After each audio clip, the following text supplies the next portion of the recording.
Bueno, vamos a tener una clase de incidencia de la inflación. Vamos a ir al PowerPoint correspondiente, se los voy a compartir en pantalla. Primero que nada, vamos a empezar con, bueno, es la clase 5, y vamos a empezar, voy a tratar de darles una explicación o un marco teórico más macroeconómico para que entendamos qué es la inflación y qué es lo que está operando de fondo. Entonces, una breve explicación macroeconómica. Yo elegí tomar la teoría cuantitativa del dinero porque me pareció un punto de partida interesante. Sabemos que no explica completamente la inflación, es mucho más complejo el problema inflacionario, pero es un buen punto de partida para empezar a pensarlo. Entonces, la teoría cuantitativa del dinero supone que eh, trabaja alrededor de esta ecuación donde del lado izquierdo tenemos M, que es la oferta monetaria. La oferta monetaria la regula el Banco Central, ¿sí? Es la cantidad de dinero que está circulando en la economía. B es la velocidad en que circula ese dinero. Es decir, que si yo tengo 100 pesos, los hago circular 5 veces en la economía, en realidad funciona el equivalente de 500. ¿Sí? Eso significa que se funcionó o circuló 500 pesos en total en la economía. Pero B la vamos a suponer constante porque estamos hablando del corto plazo, es decir, un año. ¿Sí? Del otro lado de la igualdad tenemos el nivel general de precios, que es P, vamos a suponer que es un P que resume el precio de la economía, en términos generales, y la I, explicado por la Y, que es el nivel de producción que tiene una economía. ¿Sí? Entonces, si nosotros suponemos constante a la B, podemos pensar que la variación en la oferta monetaria, ¿sí? La variación, la tasa de variación en la oferta monetaria es igual a la variación. Eso, ahí hay una derivada operando de fondo, ¿sí? Es igual a la variación en el nivel general de precios más una variación en la producción. Esto que está acá, que es la variación en el nivel general de precios, es lo que llamamos inflación, ¿sí? Porque es la variación en los precios. Como estamos hablando de macroeconomía a nivel general, esos son los precios de toda la economía. Entonces podemos decir que que pi es igual a la inflación. Y podemos reexpresarla así, esta ecuación despejando, diciendo que la variación en la oferta monetaria menos la variación en el nivel de producción de la economía me da igual a la inflación. ¿Cómo podemos reflexionar esto? Y acá, esto explica de por qué algunos dicen, sobre todo los clásicos o los neoclásicos, dicen que la emisión monetaria genera inflación. La emisión monetaria, es decir, la variación en M, genera inflación si es mayor, porque acá le estoy restando, que la variación en la producción. ¿Sí? Es decir, si yo aumento mi nivel de producción en un 10% y aumento en un 20% la cantidad de dinero en manos del público, voy a tener un proceso inflacionario de aproximadamente un 10%. Ese es el razonamiento que está operando de fondo alrededor de esto. Insisto que es mucho más complejo el tema, pero es un punto de partida para empezar a comprender algo. ¿Cómo hace el Banco Central para disminuir la oferta monetaria y por ende disminuir la inflación? ¿No? Esa es la manera en la que opera el Banco Central. Sube la tasa de interés para disminuir la inflación, que es lo que desarrollo a continuación. Si aumento la tasa de interés, capto más dinero del público porque la gente se supone que la invierte, porque la tasa de interés es más tentadora para invertir. Por lo tanto, la gente destina plata a invertirla, la coloca en los bancos, la absorbe el Banco Central y consume menos. Este es un análisis ex ante, es lo que uno esperaría que suceda en la economía. Esto es lo que está operando de fondo en la macroeconomía cuando hablamos de inflación, para que tengan un contexto un poquito más detrás, ¿sí? No se queden simplemente con el tema. Vamos a empezar a acotar. Ahora sí, Fisher desarrolló esta ecuación, en realidad tiene dos ecuaciones, una que calcula la inflación en forma exacta, que la vamos a ver después, y otra que la calcula en forma aproximada, que es esta.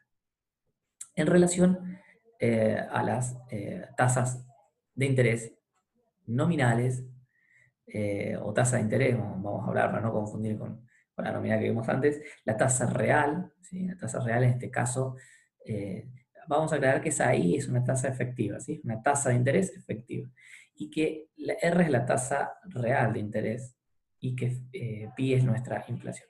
Entonces, ¿qué se puede dar con esto? Que la tasa de interés contenga a la tasa real, estoy sobre el lado izquierdo, ¿sí? La figura izquierda, a la tasa real que es positiva y una tasa inflacionaria que está por debajo. Es decir, que la tasa de interés contenga a la inflación y a la tasa real. Y la otra posibilidad que se me puede dar es que la inflación sea mayor que la tasa de interés. Eso es lo que está pasando en Argentina en este momento. Si uno va a colocar la plata al banco, por ejemplo, Banco Chubut debe estar rindiendo 26%, 30% más o menos la tasa de interés, sin embargo la tasa anual, ¿no? Y supongamos que la efectiva sea un poco más. Pero vamos a suponer que una efectiva del 30%, la tasa de inflación está cerca del 45-50% interanual. Entonces uno podría pensar que estamos en el segundo caso, ¿sí? Con una tasa de interés, una tasa de interés real negativa. ¿Sí? ¿Cómo definimos tasa? Esto lo vimos en la primera clase. Vamos a seguir utilizando siempre la misma definición. Es la variación, en este caso, del nivel general de precios en el momento 1 menos el nivel general de precios en el momento 0, anclado al momento general de al nivel general de precios en el momento 0. Y abajo podemos definir a la inflación como la pérdida de valor en el poder adquisitivo del dinero en toda la estructura financiera. Siempre es importante entender que la inflación es algo que incide en todo el sistema, ¿sí? No puede ser sobre ciertos productos, tiene que ser general y sostenido porque tiene que durar en el tiempo. Para esto, deberá darse una suba sostenida y generalizada a nivel general de precios de una economía. Reexpresión de la fórmula. Si sabemos que la tasa de inflación es igual al nivel general de precio de momento 1 menos el nivel general de precio de momento 0, anclado, es decir, dividido el nivel general de precio de momento 0, podemos distribuir este P sub 0 al P sub 1 y al P sub 0 y me va a quedar expresado en esa segunda línea como P sub 1 sobre P sub 0 menos 1. Si despejo, ¿sí? o paso sumando el 1, me queda el 1 más pi, ¿sí? Que es el nivel de inflación, y que a eso lo vamos a llamar coeficiente de ajuste o coeficiente corrector. Es decir, que si yo quiero indexar, que ahora vamos a ver lo que es, ajustar por inflación algo y transformar un precio de momento 0 en un precio de momento 1, ajustándolo por esa inflación, tengo que aplicar el coeficiente corrector. Entonces, supóngase que tengo una línea de tiempo. En un primer momento tengo un precio, un P sub 0, un determinado precio. Lo voy a multiplicar por el coeficiente corrector de 1 más pi y me tiene que dar por resultado pi sub 1. ¿Sí? Eso es lo que estoy determinando ahí. Por eso es la utilidad y la importancia de ese coeficiente corrector. Siempre suponiendo que en este periodo hubo una inflación pi, y eso es lo que llamamos indexación, que ahora lo definimos en palabras en la próxima filmina. Entonces, algunas definiciones. Tasa de inflación, tasa que indica la magnitud de la pérdida en el poder adquisitivo del dinero durante un periodo determinado. Indexación, procedimiento mediante el cual se ajusta el valor de un capital a través del tiempo, de modo tal que el valor nuevo ajustado permite adquirir la misma cantidad de bienes y servicios que se podía adquirir con el capital primitivo en el momento inicial. Es decir, el P sub 0 lo multiplico por el coeficiente, lo indexo, utilizando el coeficiente corrector, y lo transformo en el mismo poder adquisitivo en el momento 1, en el mismo poder adquisitivo que tenía en el momento 0. Y después tengo la tasa real de interés, que mide el verdadero rendimiento de una inversión de capital contemplando la inflación. ¿Qué relación hay entre estas tasas? Bien, hace un rato vimos una igualdad aproximada, ¿sí? Cuando vimos la ecuación de Fisher, y esta es una evolución que es mucho más exacta de esa ecuación. Entonces, lo que tengo acá es que un capital, ¿sí? Que va a producir un valor nominal, por eso está multiplicado el C sub 0 por 1 más I, tiene que ser igual a este mismo capital inicial multiplicado por un efecto inflacionario que vamos a tener en este caso, segundo factor, si tomamos como primer factor a C sub 0, y a un tercer factor que vaya a contener la tasa real de interés. ¿Sí? Entonces sabemos que lo nominal va a contener a un capital que tiene dentro una incidencia de la inflación y una incidencia real. Recordemos que la incidencia de lo real, del interés real, puede ser negativo también. ¿Cuándo se da eso? Cuando la tasa de interés, perdón, cuando la tasa de inflación es mayor que la tasa de interés. ¿Sí?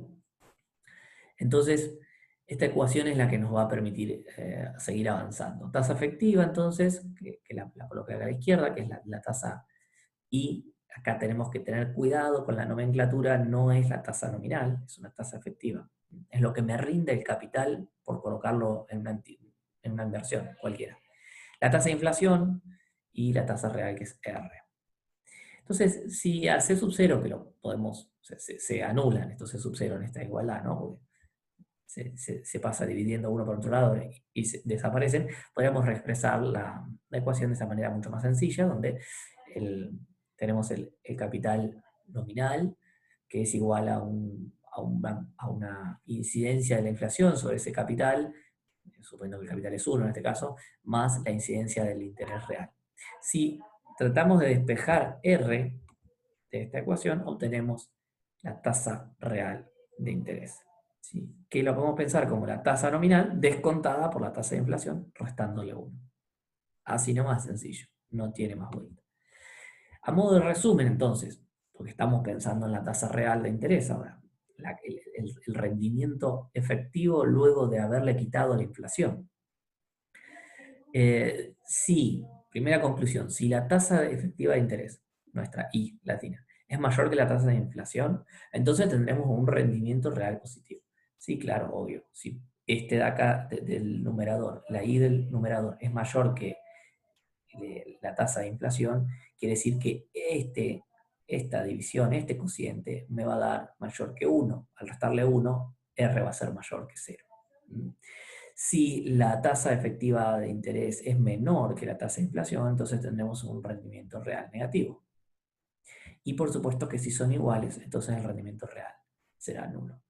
Les dejo a ustedes que pongan ejemplos si quieren sobre este tema y vamos a continuar con un ejercicio práctico en el próximo video.